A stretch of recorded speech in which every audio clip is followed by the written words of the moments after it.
President John F. Kennedy famously stated, "Ask not what your country can do for you, but what you can do for your country." That challenge remains just as relevant today as when those words were first spoken.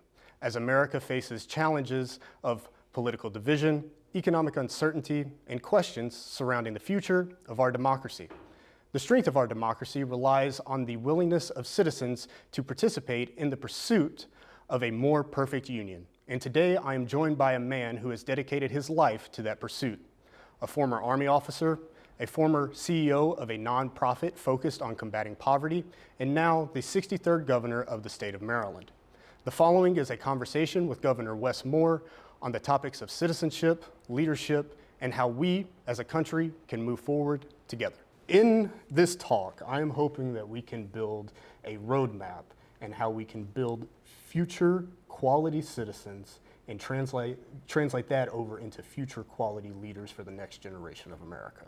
So I just want to start with a very generic question because I feel a lot of people simply don't have a roadmap that they can pull from when you ask, what is a good citizen? What does citizenship mean to you? How can you be a good citizen? I would say understanding that the world is bigger than you. I feel like the right balance for a good citizen is someone who understands that the world doesn't revolve around them, but that the world would be incomplete without them.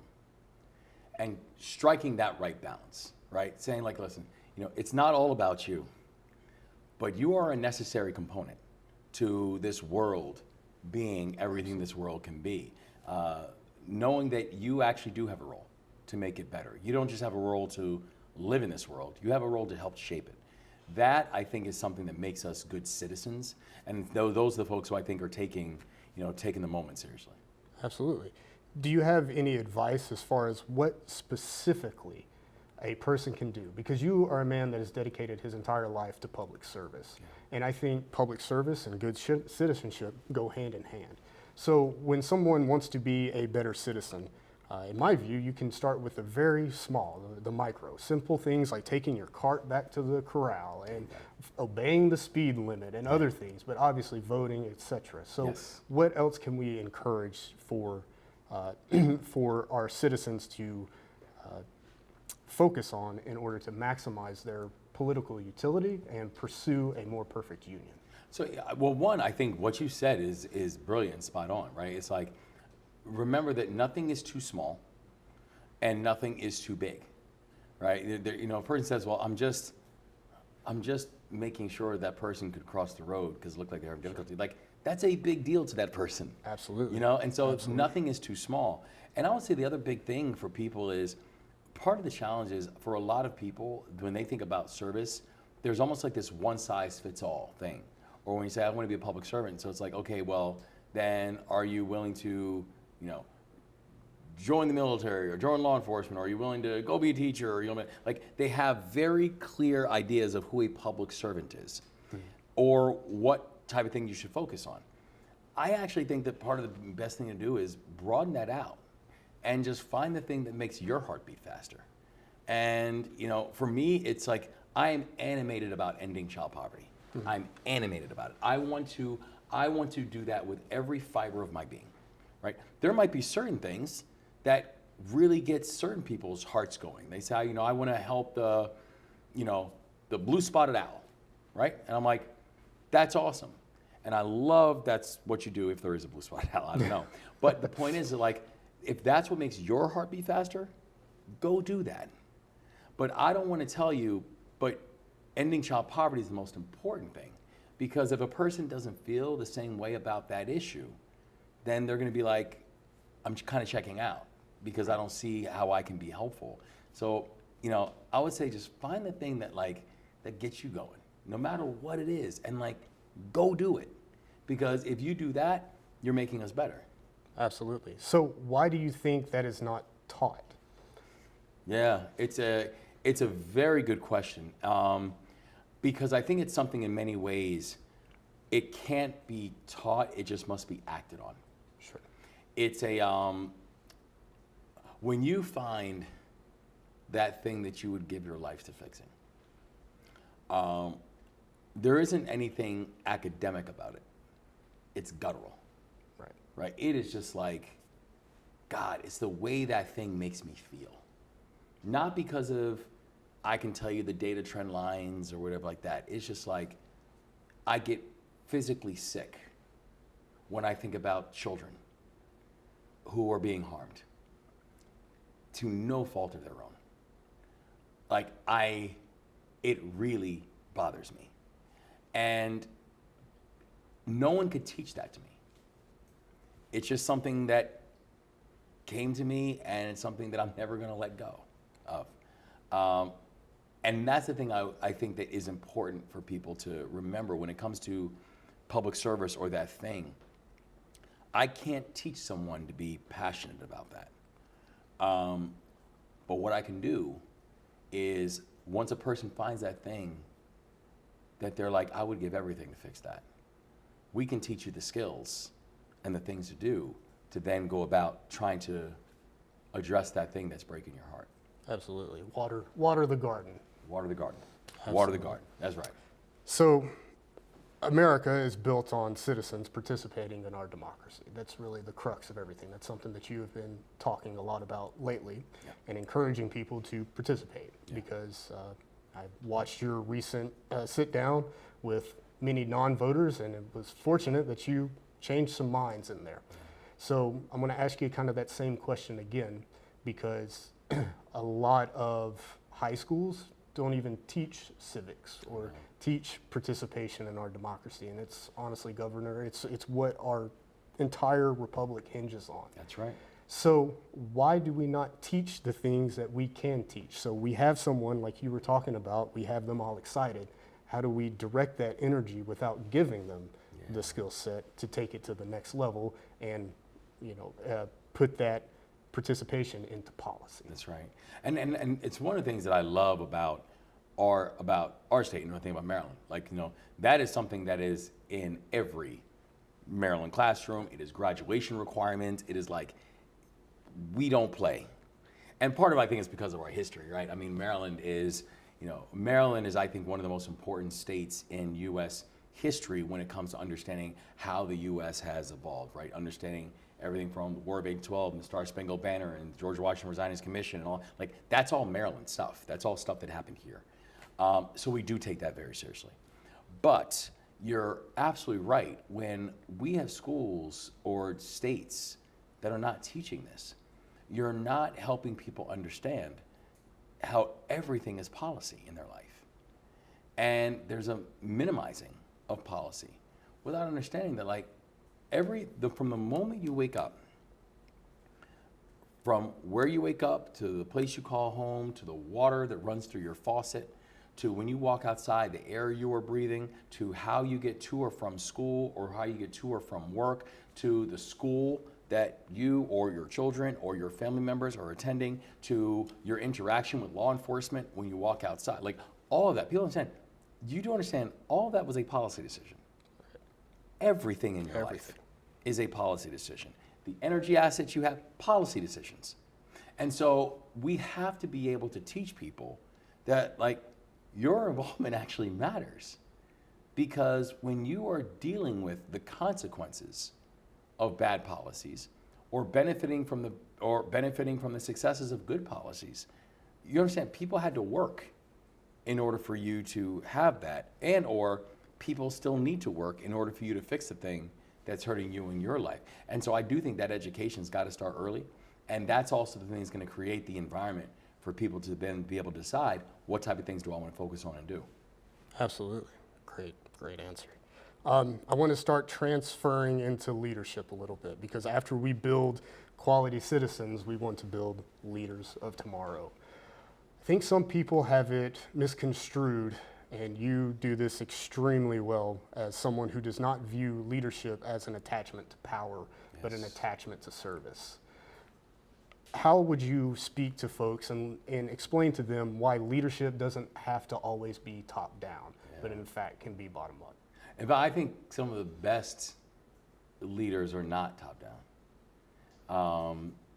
And when I say leaders, because leadership is not a title, right? Leadership is an ability to move groups.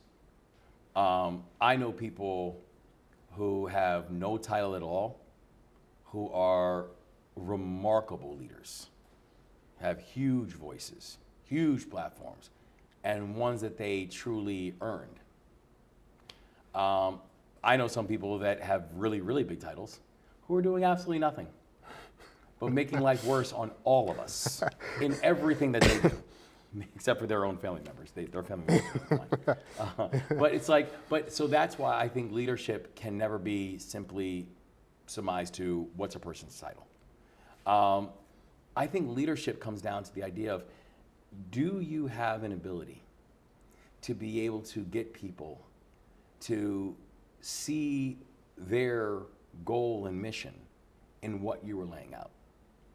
Because when I think about some of the best leaders I've ever had a chance to serve under, they figured out a way to make the thing that they were laying out, that I and the rest of the unit became as passionate about solving that as they were.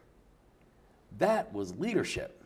Absolutely. Because it might not have started that way, but they just had a way of bringing everyone on board and making everyone feel a vested interest in what it is that we're hoping to accomplish. And so I think that the most important thing about leadership is, if it's a person who says, you know, I want to do X, Y, or Z, and therefore I need a title to do that, that person's already setting themselves up for failure. Because that's not the prerequisite to be able to move people. The prerequisite to move people is, are they connected and attached to what it is exactly that you're trying to achieve? And if they are, then it's like, let's go. And the title will never matter, because people will be very clear who is in charge and who's going to help us to get there. Some 15 years ago, you helped a young man on his young leadership journey. I won't say who that was, but you gave him 3 pillars. And would you be interested in sharing with those 3 pillars with the audience today? And I'm curious how your leadership philosophy has changed from time in the Army to your other jobs to now as the governor. And I wish I could take credit. There were leadership pillars that were really drilled into me when I was coming up, and I think they've actually stayed pretty static. Right? It's you know, the first thing is, you got to be technically competent. That no one will follow somebody if that person doesn't know what they're talking about. And I'm not saying that you have to be an expert in everything, because no leader is an expert in everything. Correct. But you at least need to be technically competent enough that when you're surrounding yourself with the experts, that you know that they're not feeding you nonsense. Exactly. So technical competence, and technical competence requires work, right? You got to be willing to put in the work to become technically competent. You need to be able to use common sense in some of this stuff, where we as humans, like, we're not robots, and we're not like, you know, if you do this, then the answer will be that. It's like, there has to be a sense of humanity and technical competence and just common sense that comes into these things, where I've always said, if your spidey sense goes off on something, pay attention to it.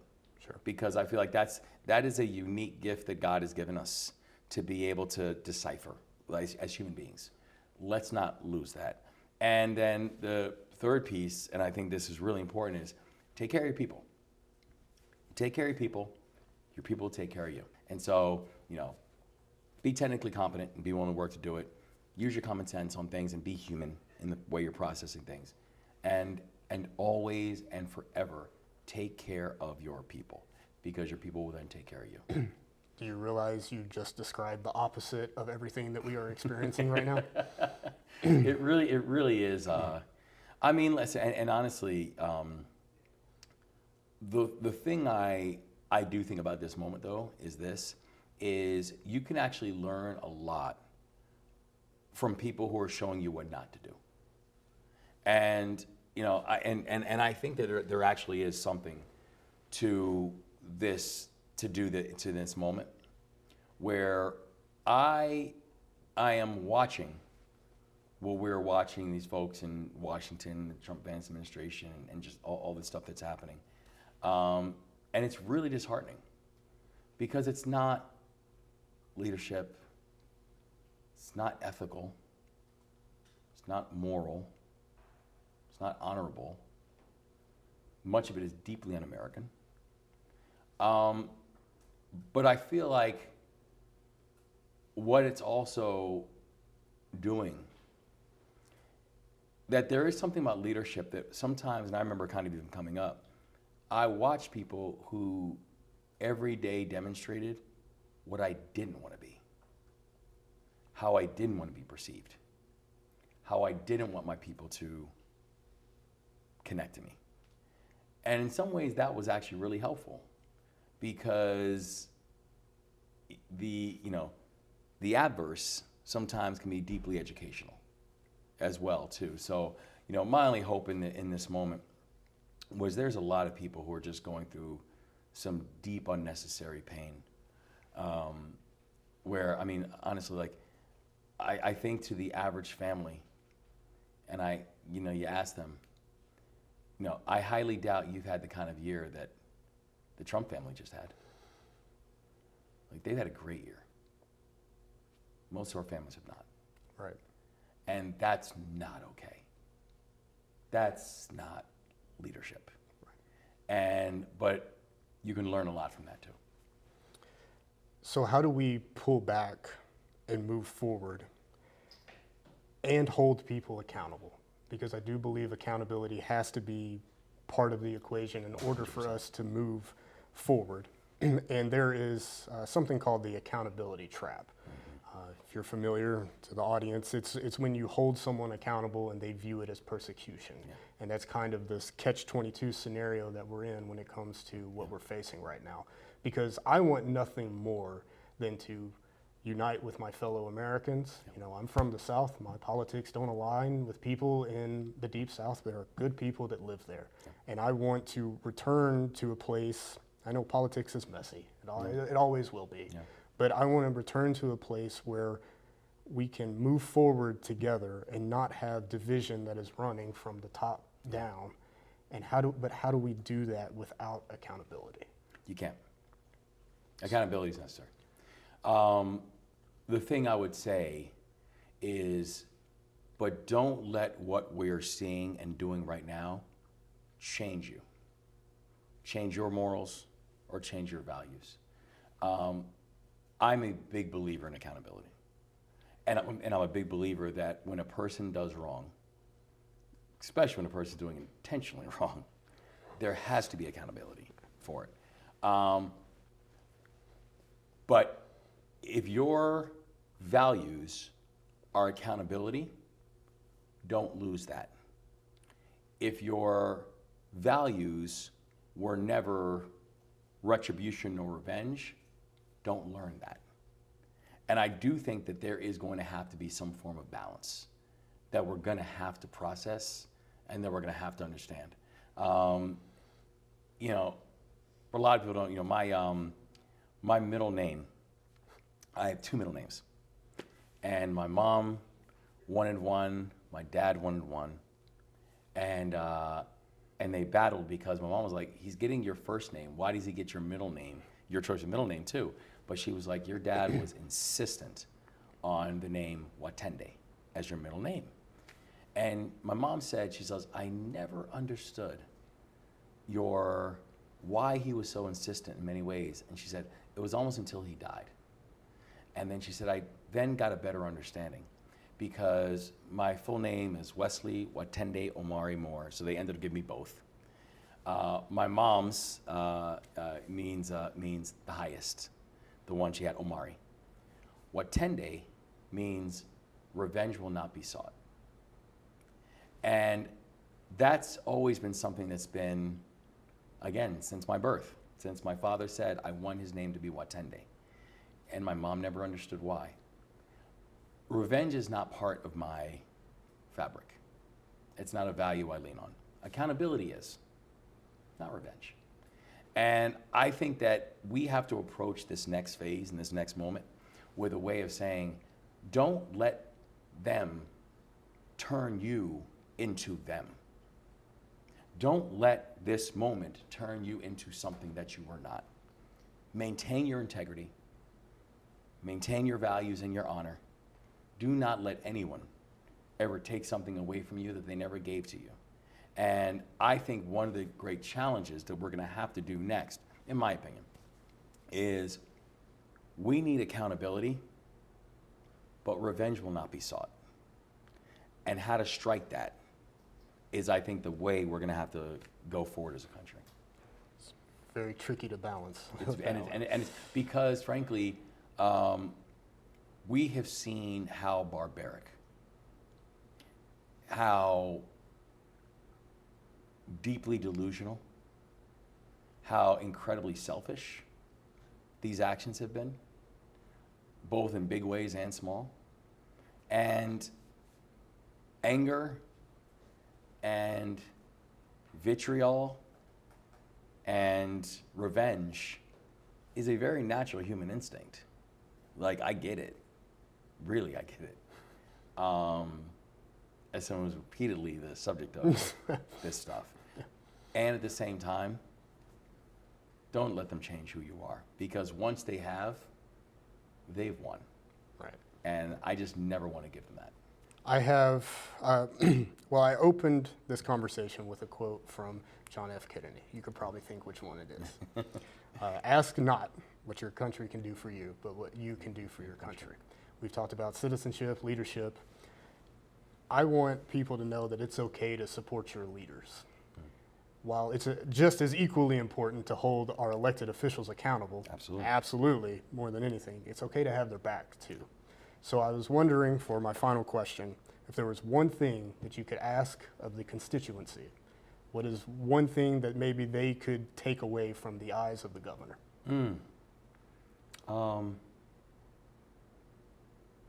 I would say that there's a, that I know these times are tough. And, you know, we are seeing it every day where people just feel like this assault is just so brutal. Where they're watching prices on everything just continue to go up. Gas and food and energy and housing and just like, they're like, and the only thing that doesn't seem to be going up is their pay. Right. And the only thing that doesn't seem to be going up, and the other thing that seems to be continually going up is the unemployment rate. And you're watching people who, you know, who have been working steady jobs, like so many in Maryland are federal workers who are working steady jobs and are fired arbitrarily by secretaries who frankly are deeply under and unqualified for the jobs that they're actually in. And now they're like, you know, I got a kid in college. What am I supposed to do? You know, I'm now dipping into my retirement. And I only had 5 years left to get to retirement. And now I'm watching that continue to dwindle. Like, this is unfair and it sucks and it's not okay. The thing that I would say and the thing that I would hope for is we, as in the state of Maryland, we are going to always fight for our people. We're always going to protect them, and we're always going to do anything and everything we can do to make their life just a little bit easier despite the assaults that they're seeing from our feds right now. The thing that we ask them to do, though, is hold on. Hold tight. Got to hold tight. And sometimes, you know, when the pressure is on and the heat is on, and you realize that the only way to get through it is to get through it, it's going to feel unfair and it's going to feel hard. But just know we're not going to blink. We're not going to flinch. We're not going to give in. We're not bending the knee to these folks. And I would just ask for the people of my state, do the same. Don't blink. Don't give in. Do not bend the knee to these folks. Just keep taking care of our people. Keep taking care of each other. Keep taking care of our state. And trust me, we're going to get through this. We're going to get through it even better. We're going to get through it stronger. And the people will know that when it was difficult, that we knew what to do. Thank you for your time, Governor. My man. Thank you, Josh. Pleasure, sir. Pleasure's all mine.